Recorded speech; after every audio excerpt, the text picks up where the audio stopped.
Hello viewers, welcome back to my channel English with Selim. তো আজকের এই ভিডিওটিতে আমি আলোচনা করতে চলেছি ক্লাস 10-এর the passing away of Bapu, যেটি লিখেছেন নয়নতারা সেহগাল। এই লেসনটির ইউনিট 2 নিয়ে আমি আলোচনা করব। তো তার আগে বলবো বন্ধুরা, যারা এখনও পর্যন্ত আমার চ্যানেলটি সাবস্ক্রাইব করোনি তারা অবশ্যই করে সাবস্ক্রাইব করে নাও এবং পাশে থাকা বেল আইকনটিকে হিট করো, যাতে করে আমার পরবর্তী আপলোডেড ভিডিওগুলোর নোটিফিকেশান তোমরা সবার প্রথম পেয়ে যাও।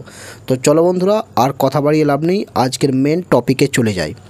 তো এখানে বলা হচ্ছে, দেখো, unit 2, Gandhiji's funeral was to take place the day after his death.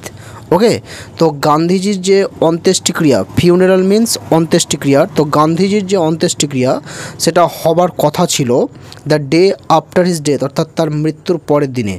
ওকে, তার মৃত্যুর পরের দিনে তার গান্ধীজির অন্ত্যেষ্টিক্রিয়া হওয়ার কথা ছিল।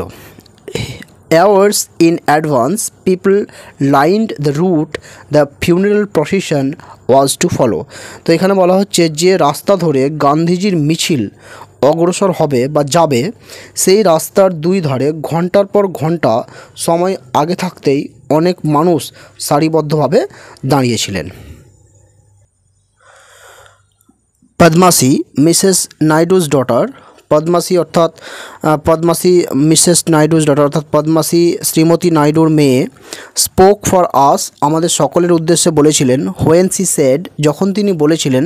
সিম্পলি অর্থাৎ সাধারণভাবে বলেছিলেন। তাহলে শ্রীমতী নাইডুর কন্যা যে কথাটি বলেছিলেন সেই কথাটি সাধারণভাবে বলেছিলেন। কথাটি কি বলেছিলেন উনি? না, উই উইল ওয়াক, অর্থাৎ আমরা হাঁটবো। ওকে, এই কথাটি উনি সাধারণভাবে বলেছিলেন। It is the last time we shall be walking with Bapu. It is the last time অর্থাৎ এটাই হচ্ছে শেষ সময়। We shall be walking with Bapu অর্থাৎ আমরা বাপুজির সঙ্গে হাঁটবো, এটাই হচ্ছে শেষ সময় বা এটাই হচ্ছে শেষবার। It was an agonising walk. Agonising means যন্ত্রণাদায়ক বা বেদনাদায়ক। তো it was an agonising walk অর্থাৎ এটা ছিল একটা যন্ত্রণাদায়ক বা বেদনাদায়ক হাঁটা। Thousand silently watched the procession. Procession means মিছিল। তো এখানে বলা হচ্ছে হাজার হাজার মানুষ চুপচাপভাবে সেই মিছিলটা কিন্তু দেখছিলেন। Bapu lay on an open truck, Bapuji শুয়েছিলেন বা বাপুজি শায়িত ছিলেন একটা খোলা ট্রাকের উপর।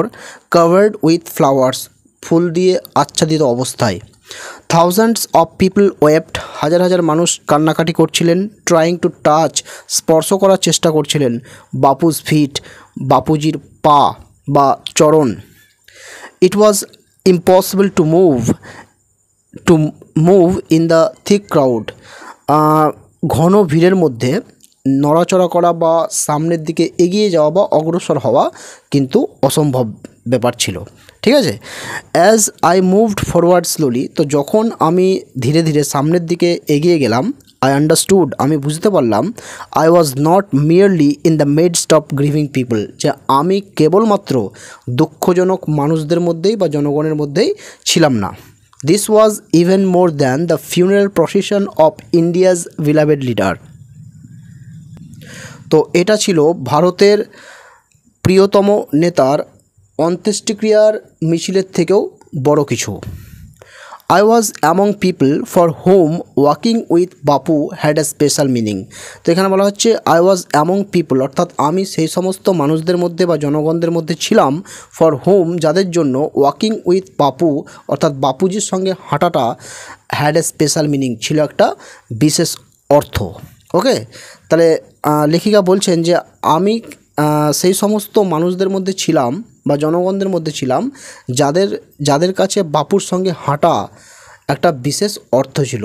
ওকে, উই হ্যাড ওয়াকড, আমরা হেঁটেছিলাম, উইথ বাপু, বাপুজির সাথে, over the rough and smooth of India's recent history, অর্থাৎ ভারতের সাম্প্রতিক ইতিহাসের মসৃণ এবং অমসৃণ পথে আমরা বাপুজির সঙ্গে হেঁটেছিলাম।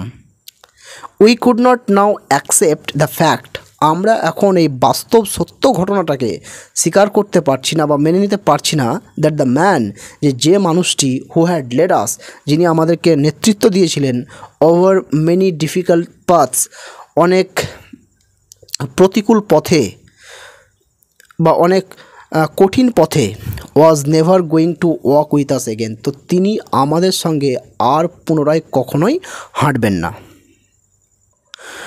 বাপুজ স্লাইড ফিগার, অর্থাৎ বাপুর যে ফিগার অর্থাৎ শরীর, ঠিক আছে, সেটা ছিল স্লাইড অর্থাৎ শীর্ণকায় বা পাতলা, রোগা পাতলা। Okay, had walked staff in hand, তো তিনি হাঁটতেন, স্টাফ মানে হাতের মানে হাঁটার লাঠি আর কি, হ্যাঁ, ওয়াকিং স্টিক যেটাকে বলছে। তো বাপুজি হাঁটতেন হাতে লাঠি নিয়ে। Over a large part of India, তো তিনি এরকমভাবে হাতে লাঠি নিয়ে তিনি ভারতের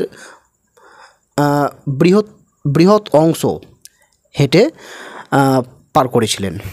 two walk is to make slow progress, অর্থাৎ হাঁটার মানে হচ্ছে ধীরে ধীরে অগ্রসর হওয়া।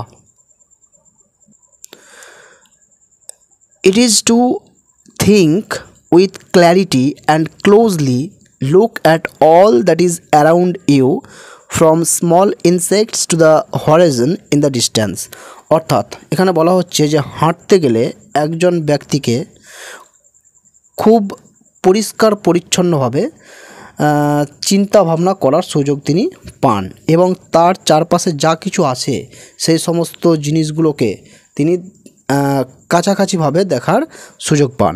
From small insects to the horizon in the distance, অর্থাৎ ছোট্ট ছোট কীটপতঙ্গ থেকে শুরু করে দিগন্ত রেখা পর্যন্ত বা দূরের দিগন্ত রেখা পর্যন্ত।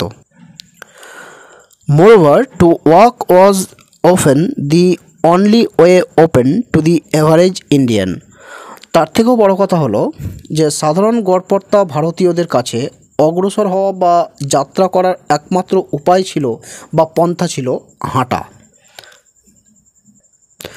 ইট required no vehicle except his own body and cost him nothing but his energy, তো বলা হচ্ছে যে হাঁটতে গেলে কোনো যানবাহনের দরকার হয় না, এক্সেপ্ট হিজ ওন বডি, তার নিজের শরীর ছাড়া বা তার নিজের দেহ ছাড়া হাঁটতে গেলে কিন্তু কোনো যানবাহনের দরকার হয় না। অ্যান্ড কস্ট হিম নাথিং, এবং তাকে কোনো কিছুই খরচ করতে হয় না, বাট হিজ এনার্জি, তার শক্তি ছাড়া। Gandhiji took this necessity as it took much that was commonplace and transformed it into a joyful effort, অর্থাৎ গান্ধীজি এই আপাত অর্থে অত্যন্ত প্রয়োজনীয় জিনিসটাকেই গ্রহণ করেছিলেন, যেমনভাবে তিনি আরও যা কিছু সাধারণ গড়পড়তা জিনিসগুলোকে গ্রহণ করতেন এবং সেইগুলিকে রূপান্তর করে ফেলতে পারতেন অত্যন্ত আনন্দদায়ক এক প্রচেষ্টার মাধ্যমে। তো বন্ধুরা, আজকের ভিডিওটি এই পর্যন্তই, পরবর্তী ভিডিও শীঘ্রই আসতে চলেছে, তো ততক্ষণ পর্যন্ত সঙ্গে থাকো। Tata, bye bye.